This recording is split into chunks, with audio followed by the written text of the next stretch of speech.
Welcome back.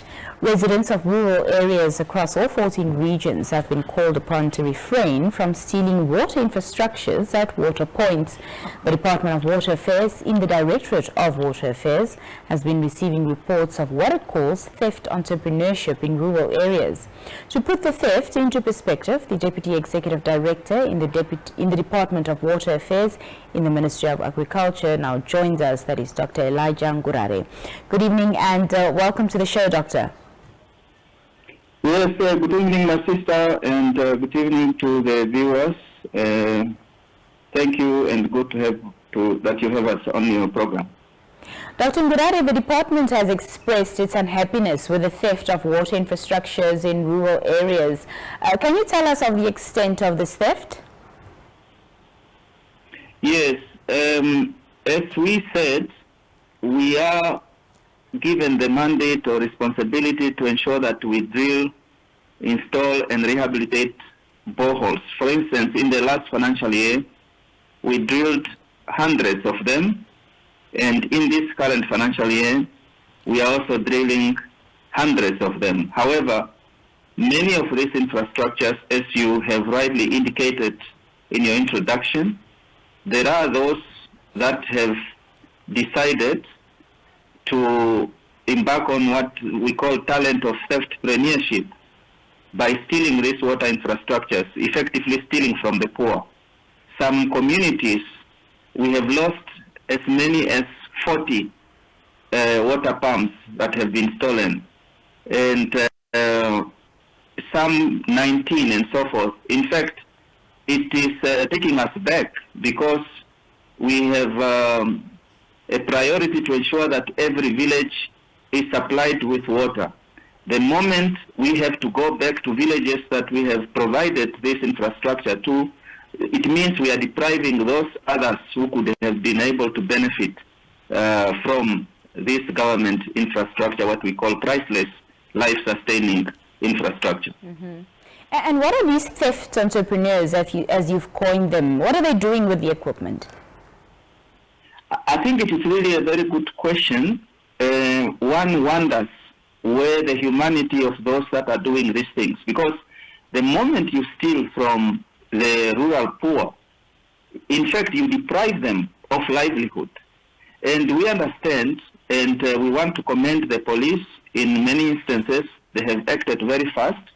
I can give you one example. At Ondatsila in Sandi constituency, a few days ago, they stole a cylinder. And we have just been informed yesterday that the culprit was apprehended at Oshivelo by the Namibian police. So at least there is maybe the light at the end of the tunnel, but it requires the public at large to be able to become eyes and ears of ensuring that the moment you see or you hear someone who is selling these pumps, who is purporting to have procured them wherever they are, you should report this person. And then this person could be able to be apprehended. Mm-hmm. Is there a market, Dr. Ngurare, for these pumps and other equipment that is being stolen? I really would like to believe that is the reason and probably the motivation why people are stealing, because it appears that someone somewhere out there is making money out of this, and someone somewhere out there is becoming rich from the misery that is being inflicted on the innocent members of society. I would want to answer that question that it is true, there appears to be a market, but where precisely that market is, it's out there, anybody's guess. And talk to us about the financial implications of this theft and, of course, its replacement. Yes, we have quantified some of them. They go into the millions, of course, above millions. And it doesn't just help us to... It really is, I didn't want to say this word, but it's discouraging that you are mobilizing all these resources within the limited resources of government to be able to respond to some of these challenges, and then somebody just come and harvest them and think that Christmas has come early for them. Mm-hmm. it is not. We are losing a great deal in terms of monetary terms. And of course, as you mentioned, the ones that suffers, are the rural communities. How does this affect them? The people that depend on these water points. I mean, it affects them negatively. If I could give you this example of Mpapama in Kavango East, or if I could give you an example of Mlondo in Oshikunde constituency. Now, the latter is a deep borehole from the Hangwena aquifer. Typically, what we do in that instance is that we connect several villages to one borehole because it is a deep borehole.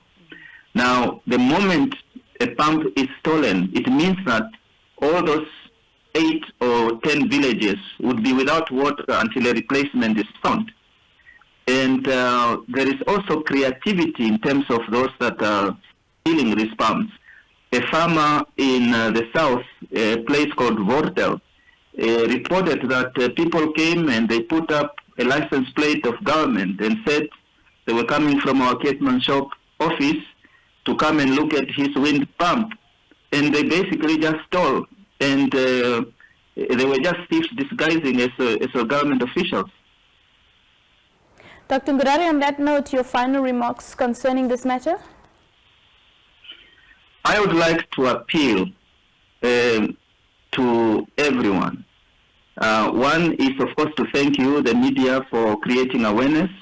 But we also would like to appeal to a wide range of stakeholders in society. Traditional authorities, councillors, teachers, nurses, law enforcement agencies, even our musicians.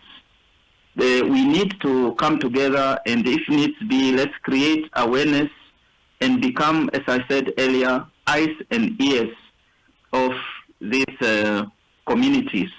Because if you deprive these communities from drinking water, from having sanitation, and even from having certain infrastructures that enables them to have food production, it is actually sabotaging, and it is undermining the national interest and national security. So we really, really want to appeal to everyone, everywhere in 121 constituencies of our country. Let us not fold hands, but rather let us be vigilant and make sure that anywhere we hear of anybody who is stealing or sabotaging this government infrastructure must be reported to the police so that the person can be apprehended, and the police must make an example of that person so that that person must regret a regrettable regret. Dr. Elijah Ngurare, thank you so much for your time this evening, and thank you for joining us. Thank you so much, and enjoy your evening. Thank you. We're going to take a brief break. We've still got more conversations coming up after this.